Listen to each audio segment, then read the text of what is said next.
ମାଙ୍କର ବରାହି ମନ୍ଦିରର ବର୍ଷ ହେଇଗଲା 1300 ବର୍ଷ। ଆଜ୍ଞା 9 ସେଞ୍ଚୁରୀ ମାନେ 9 ସେଞ୍ଚୁରୀ ମନ୍ଦିର। ଯେତେବେଳେ ଆପଣଙ୍କର କୋଣାର୍କ ମନ୍ଦିର 1200 ବଢ଼େଇ ମାନେ କରିଥିଲେ ସେମାନଙ୍କର ଲୋକ କିଛିଟା ଏପଟ ଏରିଆରେ ରହୁଥିଲେ। ସେମାନେ ରହିବାରୁ ଖଣ୍ଡେ ଖଣ୍ଡେ ପଥର ଆଣି କୋଣାର୍କ ମନ୍ଦିରରୁ এই ମନ୍ଦିରଟାକୁ ଗଠିତ କରିଛନ୍ତି।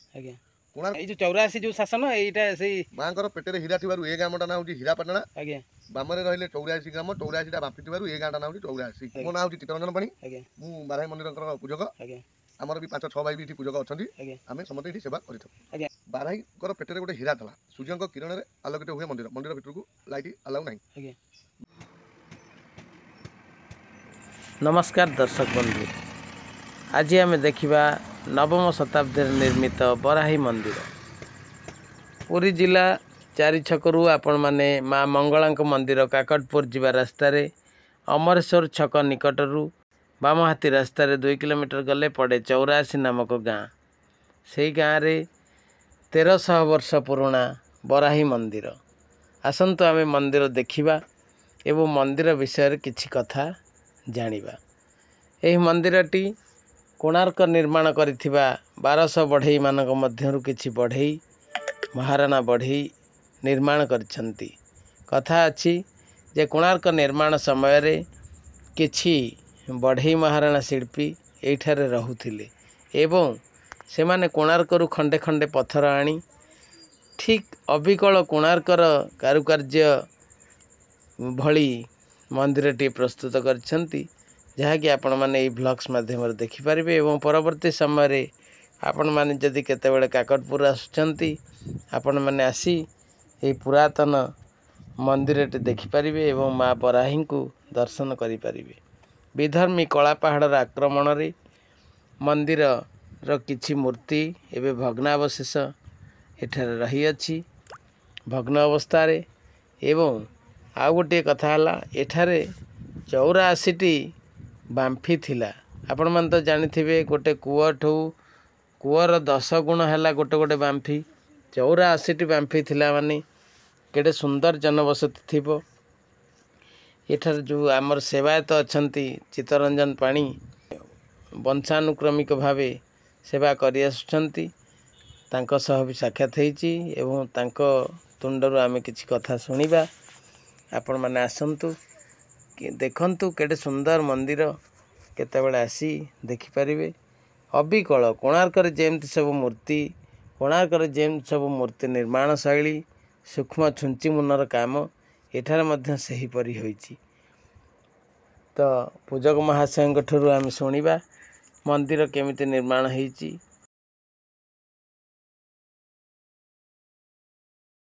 आज्ञा प्रणाम। आज्ञा नमस्कार।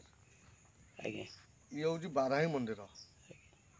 ये जितेबाला आपणकर कोणार्क मंदिर 1200 बढ़ई मान करते सेमानकर लोक किछिटा एपट एरिया रोते से माने रहिबारु खंडे खंडे पत्थर आनी कोणार्क मंदिर ये मंदिर टाक गठित कर कोणार्क मंदिर 1200 बढ़ई मान गठित करी ये मंदिर माँ विराजमान कर बाराही। गोटे डाणा हाथ में धरती माछ बाम हाथ में धरती रक्तसरा माँ बसी महिषी उपरे। ये हूँ शिवधात्री बाराही। बेकेरे रुद्राक्ष माँ पिंधि बेकेरे नाग भी धारण कर बाराही पेटरे गोटे हीरा था। सूर्य किरण में आलोकित हुए मंदिर। मंदिर भितर को लाइट अलाउ नहीं। माँ बराही मंदिर वर्ष होगला 1300 वर्ष 9 सेंचुरी मैं 9 सेंचुरी मंदिर। माँ पूजक आमे माँ को आम जेजेबापा एरिया पूजा करते आमे भी पूजा करुचु। आम पिला माने भी ये मंदिर पूजा करेंगे। एति कही आज्ञा आपन परिचय टिके दे दियंत। मो ना होची चित्तरंजन पाणी। मु बाराही मंदिर पूजक। आमर भी 5-6 भाई भी इठी पूजक अछंती। आमे समते इठी सेवा करिथौ। आज्ञा ए जो 84 जो शासन एटा से माँ पेटरे हीरा थिबारु ए गामटा ना होची हीरापाटଣା। आज्ञा बामरे रहिले 84 ग्राम 84टा बाम्फी थिबारु ए गाँटा ना होची 84। आज्ञा ए शासन ए 84 शासन ना आज्ञा ये आपण मानक बस स्थान है। नहीं नहीं आम घर होची अमरेश्वर। अमरेश्वर आज्ञा आज्ञा हाँ आज्ञा ठीक अच्छे। आपन को अशेष अशेष धन्यवाद। आज्ञा आ गोटे कथा मु पचार थांती भूली गली जे ये जो 84टा बाम्फी थिला ता विषय किछि कहिबे। आज्ञा 84टा बाम्फी थला। आज्ञा ଚଉରାଶୀଟା ବାମ୍ଫି ବିଷୟରେ ତ ଆମେ ବି କିଛି ଜାଣିନାହୁଁ। ଆଜ୍ଞା 84 ବାମ୍ଫି ଯେଉଁ ଥିଲା ଇଏ ଗ୍ରାମରେ 84ଟା ବାମ୍ଫି ଥିଲା। ଏଥିରେ ମାଆଙ୍କର ଆଜ୍ଞା ଗାଧୁଆ ମା ସ୍ନାନ କରନ୍ତି, ବାମ୍ଫିରୁ ପାଣି ଆସି ମା ସ୍ନାନ କରନ୍ତି। ଆଜ୍ଞା ଯେତେବେଳେ କଳାପାହାଡ଼ ନାମକ ଏକ ଚୋର ଆସିଥିଲା, ଆଜ୍ଞା ମାଆଙ୍କ ପେଟରୁ ହୀରା ସେ ନେଇଥିବାରୁ ଆଜ୍ଞା ସେ ହୀରାରେ 84 ବାମ୍ଫି ଭିତରେ ଆଜ୍ଞା ସେ ପଡ଼ିଥିଲା, ହୀରା ବି ମଧ୍ୟ ପଡ଼ିଥିଲା। ଆଜ୍ଞା ଆଜ୍ଞା 84 ବାମ୍ଫି ଏବେ ପୁଟି ହେଇଗଲାଣି। ଆଜ୍ଞା ସେ ହୀରା ସେଇ ବାମ୍ଫି ଭିତରେ ଗୋଟେ ରହିଛି ଆଜ୍ଞା ନା। ହଁ ବାକି ଦ୍ୱିତୀୟ କଥା ଏଠିକି କଳାପାହାଡ଼ ବି ଆସିଥିଲା। ହଁ କଳାପାହାଡ଼ ଆସି ମାଆଙ୍କର ବି ଭଗ୍ନ କରିଛି। ଆଜ୍ଞା ଆଜ୍ଞା ମନ୍ଦିର ବି କିଛି କିଛି ଅଂଶ ଏବେ ନୂଆ କାମ ହେଇଛି, ଆଜ୍ଞା ଭଗ୍ନ ବି କରିଥିଲା ମାଆଙ୍କର ମନ୍ଦିର। ପାର୍ଶ୍ୱଦେବୀ ଯୋଉ ଅଛନ୍ତି ସେ ଭାଙ୍ଗି ଭଗ୍ନ ଯାଇଛନ୍ତି କରିଛି। ଆଜ୍ଞା। ହଁ ମାଙ୍କର କିଛି ସେ କରିନି। ମାଆଙ୍କର ବି କ୍ଷତି କରିଛି, ମାଆଙ୍କର ପେଟରୁ ହୀରାଟା ବି ସେ ଚୋରି କରି ଆଜ୍ଞା ନେଇଥିଲା। ଆଜ୍ଞା ଆଜ୍ଞା ହଁ ହଉ ଆଜ୍ଞା ଆପଣଙ୍କୁ ଅଶେଷ ଅଶେଷ ଧନ୍ୟବାଦ ଆଜ୍ଞା, ପ୍ରଣାମ ଆଜ୍ଞା। ତ ଦର୍ଶକ ବନ୍ଧୁ ଆମେ ଦେଖୁଥିଲେ ମା ବରାହୀଙ୍କ ମନ୍ଦିର। ମାଙ୍କର ଦେଖନ୍ତୁ କେତେ ସୁନ୍ଦର କାରୁକାର୍ଯ୍ୟ ଖଚିତ ଏ ମନ୍ଦିର, ଦେଖନ୍ତୁ କେତେ ସୂକ୍ଷ୍ମ କାରୁକାର୍ଯ୍ୟ।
ହୀରାପଟନା।